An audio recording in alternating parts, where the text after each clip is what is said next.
आज आपको भारतीय नगरीय बस्तियों के बारे में समझाया जाएगा। भारतीय दृष्टिकोण के अनुसार यदि नगर की परिभाषा देखी जाए तो उसमें जनसंख्या को महत्वपूर्ण माना गया है। भारत में नगर की परिभाषा हेतु भारतीय जनगणना आयोग ने निम्नलिखित मानदंड निर्धारित किए हैं। उनमें से पहला है वह समस्त गृह क्षेत्र जो किसी नगर निगम नगर पालिका छावनी नोटिफाइड एरिया के अंतर्गत पाए जाते हैं नगर कहलाते हैं।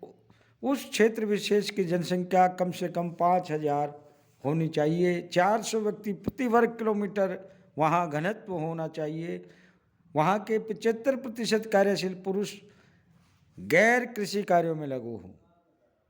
तो इस तरह से हम भारतीय दृष्टिकोण के आधार पर उसे नगर कह सकते हैं, क्योंकि विश्व में विभिन्न देशों में नगरों की परिभाषा के अलग अलग मापदंड हैं। भारत में केवल जनसंख्या को इसका महत्वपूर्ण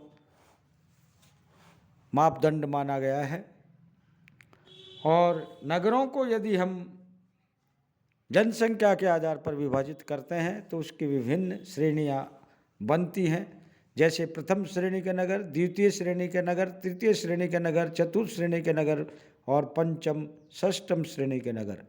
प्रथम श्रेणी के नगर वो होते हैं जो 1 लाख या इससे अधिक जनसंख्या रखते हैं। द्वितीय श्रेणी के नगर 50,000 से 99,999 तक की जनसंख्या वाले क्षेत्र हैं।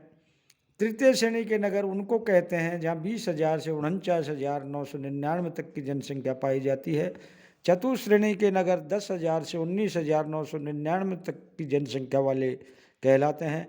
पंचम श्रेणी के नगर 5,000 से 9,999 की श्रेणी तक की जनसंख्या वाले नगर कहलाते हैं। छठी श्रेणी के नगर 5,000 से कम जनसंख्या वाले नगर कहलाते हैं। इस तरह से जनसंख्या इसका प्रमुख आधार है। नगरों के विभिन्न स्वरूप पाए जाते हैं। अब मैं आपको नगरीय बस्तियों के विषय में समझाऊंगा, क्योंकि भारत में नगरों के जो है विभिन्न स्वरूप हैं। उन स्वरूपों के आधार पर हम नगरीय बस्तियों को विभाजित कर सकते हैं। नगरीय बस्तियों में जनसंख्या एवं ग्रहों की संख्या तथा घनत्व के आधार पर इनको विभिन्न प्रकार में बांटा जाता है। तो 3 इसमें महत्वपूर्ण चीज़ हुई, जनसंख्या, ग्रहों की संख्या कितनी है और वहाँ जनसंख्या का घनत्व कितना है।